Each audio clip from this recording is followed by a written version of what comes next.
fucking bus. What's up, YouTube? Thedagem here with another episode of the Ultimate Counselor Guide for Friday the 13th, the game. Most of, if not all of my videos in this series so far, have mentioned two things: stamina and teamwork. And these are the two main things you'll need if you want to win. Once we understand how our actions affect our stamina, we'll be able to better understand why certain decisions in the game are important. And hopefully, those decisions will become more and more obvious as you play the game. Stamina is a meter your character has that allows you to perform quick actions. The red bar on the side of your minimap displays your stamina. When this meter is empty, you lose your ability to run, jog, jump through windows, and dodge in combat stance. How do we lose stamina? Being caught in Jason's bear trap and dodging in combat stance deplete your stamina quickly, but the main things that impact your stamina are walking, jogging, and running. These actions deplete your stamina at increased rates depending on how fast your character is moving. Walking keeps your stamina at around the same level, jogging depletes it slowly, and running depletes it quickly. How do we regain stamina? By standing still. I usually stand still when my stamina is around 50% unless I don't have the option to. The other videos in this series all gave you good advice on how to waste Jason's time, but they failed to highlight what you could be doing during this, and the answer is standing still. In this game, the more you panic and run around, the more of a sitting duck you become. There's no great way to regain stamina other than standing still, and by standing still, all I mean is not running around. Your stamina meter does increase while locking doors, crawling through windows, checking drawers, and doing repairs. It goes up by calling Tommy Jarvis, picking up an item, setting a bear trap, driving the car or boat, calling the police. Basically, as long as your character isn't running or jogging, you're probably regaining stamina, but not one of these ways does it any faster than any other to my knowledge. Hitting Jason with a melee weapon will give you a stamina boost, and breaking free from Jason's grasp gives you a nice chunk of stamina as well. But these are not the greatest methods. Sorry, but standing still is kind of it for stamina regeneration. But, like always, there is more to the story. There is some debate over whether you regain stamina faster if you're dancing. There have been several videos that have tried to test this, and the results have been mixed. Folding End did one recently. I'll link the video in the description below. Comment on it and tell him I sent you. He's a nice guy and I respect his research a great deal. But personally, although I enjoy dancing in the game, I have never noticed a difference in my stamina recovery doing it. Being in a hiding spot will cause your stamina to replenish faster. Your stamina meter does fade away when you're inside a hiding spot, so it's hard to tell just how much faster you do regain your stamina, but it is indeed faster. And this is a good choice from time to time, and we'll see why in a bit. Just make sure that if Jason is giving chase, you don't find yourself caught under a bed. To understand why you're having trouble regaining stamina when Jason is chasing you, we need to understand two things in the game: fear and the composure stat. Fear is broken down into 4 stages, and I'm going to call them the fear levels. You move up or down a level depending on your actions and your composure stat. Level 1 fear is where you start out. As soon as you have control of your character, you are at level 1 fear. Level 2 is when your character starts looking over their shoulder and acting frightened. At level 3, your counselor will begin to stumble. And level 4 is when the edges of your screen go black, you lose the sight of the items in the lower left, and your minimap in the lower right. Fear levels 1 and 2, according to the current wiki page for this game at the time of this video's posting, have no effect on your stamina recharge rate. But at level 3, your stamina recharge rate starts to suffer, and at level 4, your ability to regain stamina is crippled severely. For this reason, it is critical that you avoid accumulating fear whenever possible, and take actions to regain your composure. Not only does fear affect your stamina regeneration rate, but fear is directly linked to Jason's sense ability. The higher your fear level, the farther away he can sense you, and if you're trying to play a stealth character, fear will put an end to your gameplay for the round, and quick. The rate in which you raise or lower your fear level is directly tied to your composure stat. If you have high composure, you can handle larger amounts of fear before going up a fear level, but it takes longer to reduce this fear and go down a level. Characters with high composure can hang with Jason longer before their screen goes black, but it'll take them much longer to recover when they get to safety. Counselors with low composure panic much faster, but they recover pretty quickly as well. Vanessa is a good example of this. She freaks out and starts to stumble pretty much immediately, but this doesn't hinder her.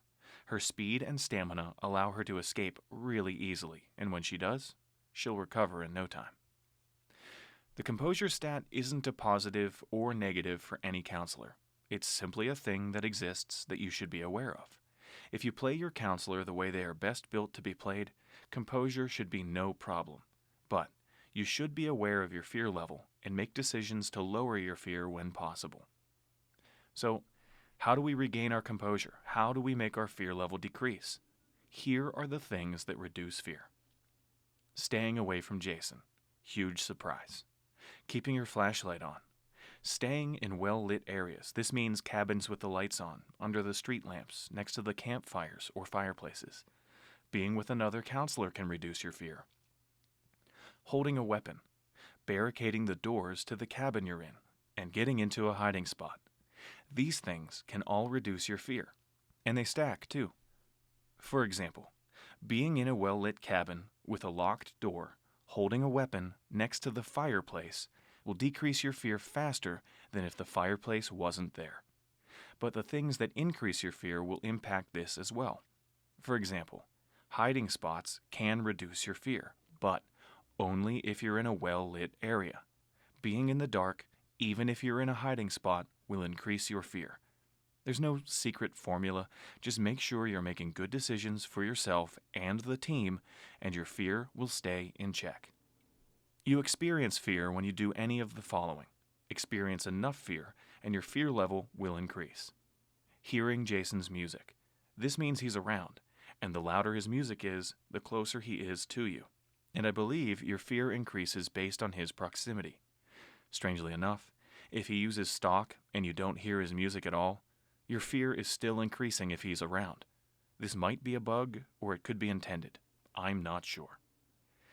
Other things that increase your fear are watching and hearing Jason destroy doors, walls, windows, stopping the car, or killing someone. Being alone, or being in the woods both increase your fear. Turning your flashlight off when it's dark. Spending time in a building with unlocked, open, or destroyed doors. And not holding a weapon. Seeing a dead body for the first time, and entering Jason's shack for the first time. Those all increase your fear as well. And depending on your composure stat, you may enter the next level of fear as a result. It should now be apparent why I made an entire video on locking the doors. This, and staying in well-lit areas, are the easiest ways to decrease your fear, and they provide safety benefits as well.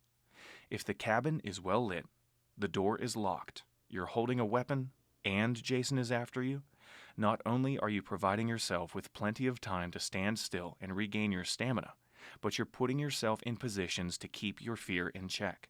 The last thing you want to do when Jason is giving chase is be out in the open, in the woods, in the dark, by yourself, without a weapon. Make sense now? It should. There are a few perks that can help you with your fear level, but only one of them, in my opinion, is truly useful, and that is Nerves of Steel. This perk allows you to keep your minimap when you are at level 4 fear, and the stat buff is a reduction of overall fear, and it can be reduced up to a maximum of 10%. This perk is a must for every one of my counselors for a myriad of reasons, and they all have to do with never losing the minimap at fear level 4. Any level of Nerves of Steel lets you keep your minimap, and I would equip a low-level version of this perk in a heartbeat over not having it at all. It tells you where Jason is when your screen is dark. It shows the direction he's looking, and the trajectory when he's shifting.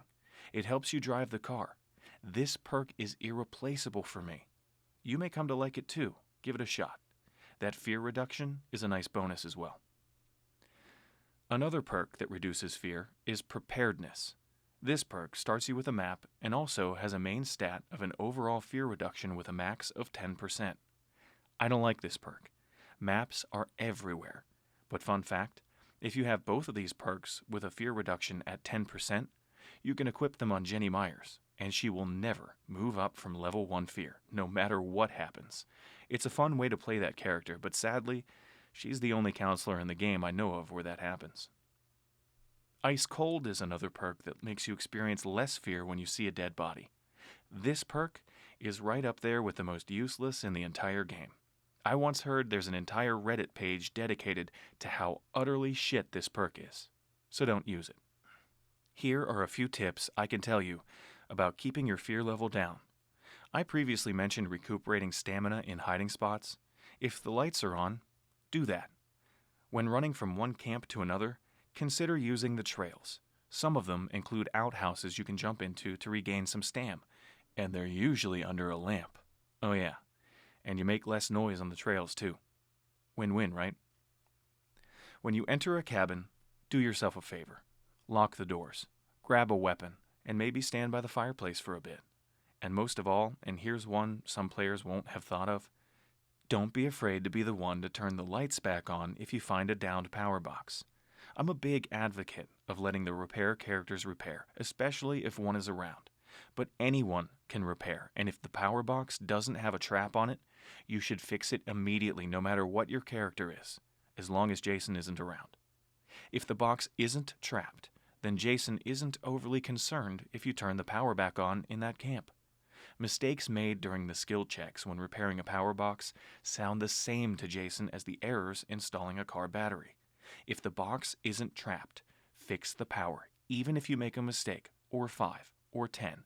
Jason will waste his morph going to the car or Tommy house 99% of the time. It doesn't matter what your repair skill is. Cycle through the check to get one that's easier and turn the lights back on. As long as that box isn't trapped, you're likely safe, and it's a gamble worth taking. This will keep everyone's fear level down, make things harder on Jason as a whole, and the lobby will thank you. Actually, they won't, but you should do it anyway. So that's fear in a nutshell. It's no bueno. It'll stunt your ability to regain stamina at higher levels, and makes it easier for Jason to find you. Keep your fear in check, and your stamina regeneration will not suffer. Even the best players in the game will reach fear level 4 though, and when you get there and need stamina, you'll need to employ tactics that'll give you more time to stand still.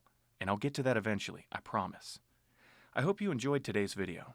I hope you learned something and understand now why sometimes gaining stamina while fleeing from Jason can be difficult. It's because you're a big scaredy cat who's afraid of the dark. And the guy trying to kill you.